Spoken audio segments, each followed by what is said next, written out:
ಈ ಮಣ್ಣು ಚಿನ್ನ, ಮರೆತರೆ ಸಿಗುವುದಿಲ್ಲ ಅನ್ನ. ನುಡಿದರೆ ಈ ಭಾಷೆ ಚೆನ್ನ, ಒಡೆಯದಿರು ಕನ್ನಡ ಭಾಷೆಗೆ ಕನ್ನ, ನೀ ಒಡೆಯದಿರು ಕನ್ನಡ ಭಾಷೆಗೆ ಕನ್ನ.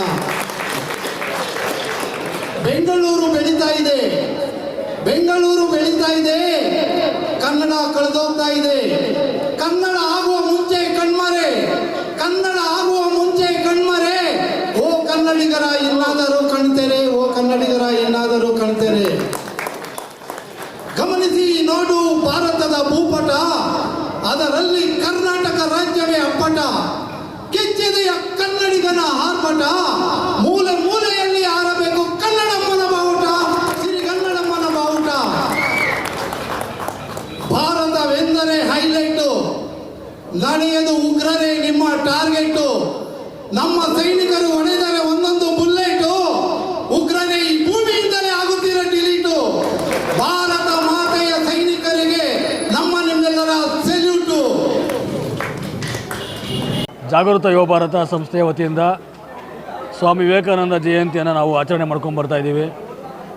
ವಿಶೇಷ ಏನಂದರೆ ನಮ್ಮ ಸಂಸ್ಥೆಯನ್ನು ನಾವು ಸ್ವಾಮಿ ವಿವೇಕಾನಂದ ಜಯಂತಿ ದಿವಸವೇ ಆರಂಭ ಮಾಡಿದ್ರಿಂದ ಪ್ರತಿ ವರ್ಷ ನಾವು ಸ್ವಾಮಿ ವಿವೇಕಾನಂದ ಜಯಂತಿ ದಿವಸ ನಮ್ಮ ಸಂಘದ ವಾರ್ಷಿಕೋತ್ಸವ ಸಹ ನಾವು ಆಚರಣೆ ಮಾಡ್ತಾಯಿದ್ದೀವಿ.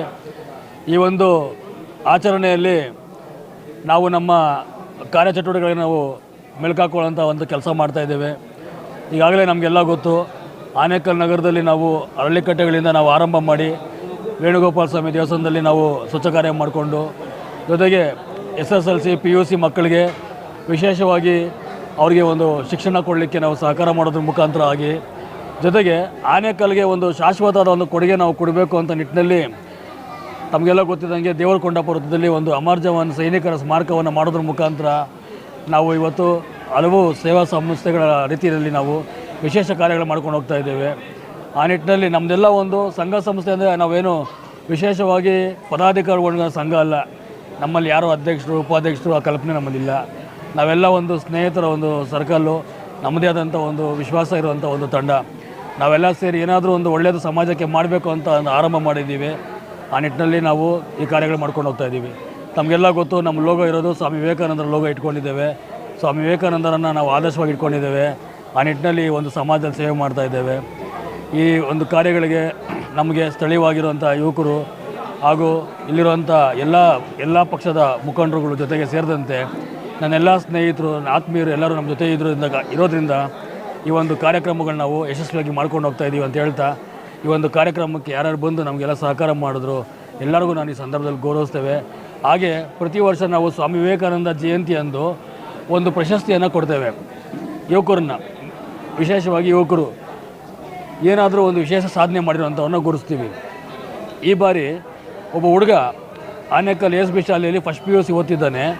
ಆ ಹುಡುಗ ಹುಟ್ಟು ಕುರುಡ, ಕಣ್ಣಿಲ್ಲ, ಆದರೆ ಆತನಿಗೆ ಆ ಭಗವಂತನ ಕೃಪೆ ಅಂತ ಕಾಣಿಸುತ್ತೆ, ದಿವ್ಯ ಒಂದು ಬೆಳಕು ಅವನಲ್ಲಿ ಇದೆ. ಆ ನಿಟ್ಟಿನಲ್ಲಿ ಆತ ಚರ್ಚಾ ಸ್ಪರ್ಧೆಯಲ್ಲಿ ಇಡೀ ರಾಜ್ಯಕ್ಕೆ ಪ್ರಥಮ ಬರ್ತಾನೆ. ಒಬ್ಬ ಕಣ್ಣಿಲ್ದಿರೋ ಹುಡುಗ ಅಂದರೆ ಆತ ಇನ್ನೆಷ್ಟು ವಿಚಾರಗಳನ್ನು ಬೇರೆ ಬೇರೆ ಮುಖಾಂತರ, ತಮ್ಮೆಲ್ಲ ಮಾಧ್ಯಮಗಳ ಮುಖಾಂತರ, ಸೋಷಿಯಲ್ ಮೀಡಿಯಾ ಮುಖಾಂತರ ಅವ್ರವ್ರು ಹೇಳಿದ್ರ ಮುಖಾಂತರ ತಿಳ್ಕೊಂಡಿದ್ದಾನೆ ಅಂದರೆ ನನಗೆ ಆಶ್ಚರ್ಯ ಆಗ್ತದೆ. ಇತ್ತೀಚೆಗೆ ಆತ ಮುಖ್ಯಮಂತ್ರಿಗಳಿಂದ ಪ್ರಶಸ್ತಿನ ಪಡೆದಿದ್ದಾನೆ, ಜಿಲ್ಲಾಧಿಕಾರಿಗಳಿಂದ ಪ್ರಶಸ್ತಿನ ಪಡೆದಿದ್ದಾನೆ, DDPಗಳಿಂದ ಪ್ರಶಸ್ತಿನ ಪಡೆದಿದ್ದಾನೆ. ಅಂದರೆ ಆತ ಒಂದು ಸಾಧನೆಯನ್ನು ಮೆಟ್ಟಲನ್ನು ಆಡ್ತಿದ್ದಾನೆ. ಅವನಿಗೆ ನಾವು ಸ್ವಾಮಿ ವಿವೇಕಾನಂದ ಪ್ರಶಸ್ತಿಯನ್ನು ವಿಶೇಷವಾಗಿ ನಾವು ಅವ್ರಿಗೆ ಕೊಟ್ರಿ. ಇನ್ನೊಂದು ವಿಚಾರ ಏನಪ್ಪ ಅಂದರೆ, ನನ್ನ ಒಂದು ಕರೆಗೆ ಹೋಗೊಟ್ಟು ಇವತ್ತು ವಿವಿಧ ಸಂಘಟನೆಗಳು ಸಹ ಆಗಮಿಸಿ ಆ ಹುಡುಗನಿಗೆ ಗೌರವವನ್ನು ಸಲ್ಲಿಸಿದ್ರು. ಉದಾಹರಣೆಗೆ ನಮ್ಮ ಶಿವರಾಮೇಗೌಡರ ಬಣದ ಒಬ್ಬರು ನಮ್ಮ ಲೋಕೇಶ್ ಗೌಡ್ರ ತಂಡ ಸಹ ಬಂದು ಅವ್ರಿಗೆ ಗೌರವ ಸಲ್ಲಿಸಿದ್ರು.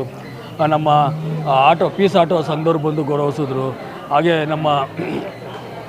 ನಮ್ಮ ಲಯನ್ಸ್ ಕ್ಲಬ್ ಅವರು ಸಹ ಅವ್ರು ಬಂದು ಗೌರವಿಸಿದ್ರು.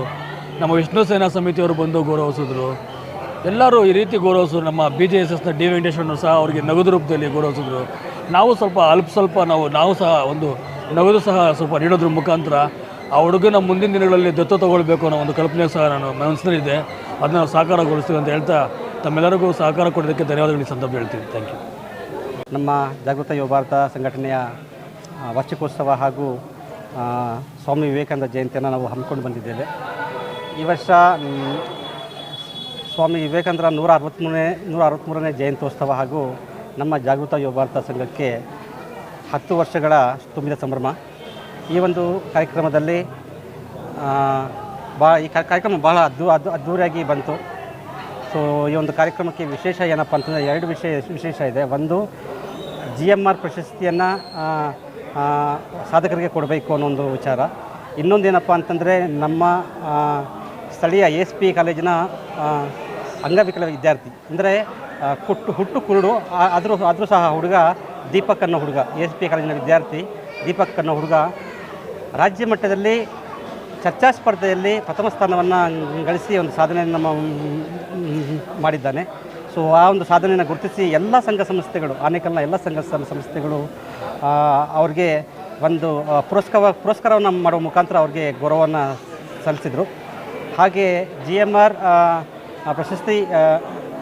ಪ್ರಶಸ್ತಿಯನ್ನು JM ಜಯಲಕ್ಷ್ಮಿ ಅವರು ನಿವೃತ್ತ ಉಪನ್ಯಾಸಕರು, ಅವರು ಸಹ ಅವ್ರಿಗೆ ನಾವು ಗೌರವ ಕೊಟ್ಟಿದ್ದೇವೆ. ಹಾಗೆ ವಾಚಾ ಚೆನ್ನೇಗೌಡರು ಅಧ್ಯಕ್ಷರು, ಕರ್ನಾಟಕ ರಾಜ್ಯ ಸರ್ಕಾರ. ಸೊ ಅವ್ರಿಗೂ ಸಹ ಈ ಒಂದು GMR ಪ್ರಶಸ್ತಿಯನ್ನು ಅವರ ಒಂದು ಸಾಧನೆಯನ್ನು ಗುರುತಿಸಿ ಈ ಒಂದು ಸಂದರ್ಭದಲ್ಲಿ ನಾವು ನೀಡಲಾಯಿತು. ಕಾರ್ಯಕ್ರಮಕ್ಕೆ ಎಲ್ಲ ನಮ್ಮ ಸ್ನೇಹಿತರು ಎಲ್ಲರೂ ಸಹ ಸಂಪೂರ್ಣವಾಗಿ ಒಂದು ಸಹಕಾರವನ್ನು ಕೊಟ್ಟು ಕಾರ್ಯಕ್ರಮ ಸಂಪೂರ್ಣವಾಗಿ ಯಶಸ್ವಿಯಾಗಿ ಗೊಳಿಸಿದರು.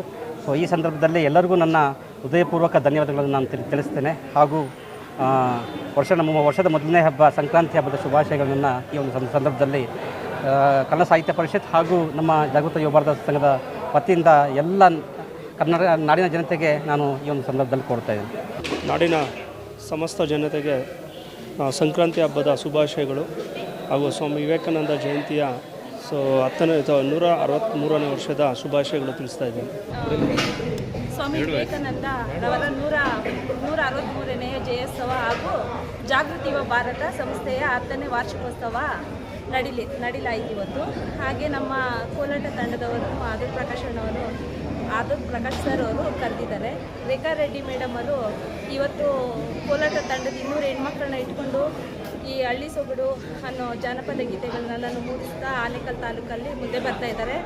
ಅವ್ರಿಗೆ ನನ್ನ ಗುರುಗಳಾದ ರೇಖಾ ರೆಡ್ಡಿಯವರಿಗೆ ನಾನು ವಂದನೆಗಳು ಹೇಳ್ತೀನಿ. ಯಾಕಪ್ಪ ಅಂತ ಹೇಳಿದ್ರೆ ಒಂದು ಜಾತಿ ಕುಲ ಮತ ಯಾವುದಿದ್ದೀರ ಎಲ್ಲನೂ ಒಗ್ಗಟ್ಟಾಗಿ ಕರ್ಕೊಂಡು ಬರುವಂಥ ನಮ್ಮ ರೇಖಾ ಮೇಡಮ್ ಅವ್ರಿಗೆ ಧನ್ಯವಾದಗಳು ಹೇಳ್ತೀನಿ. Thank you.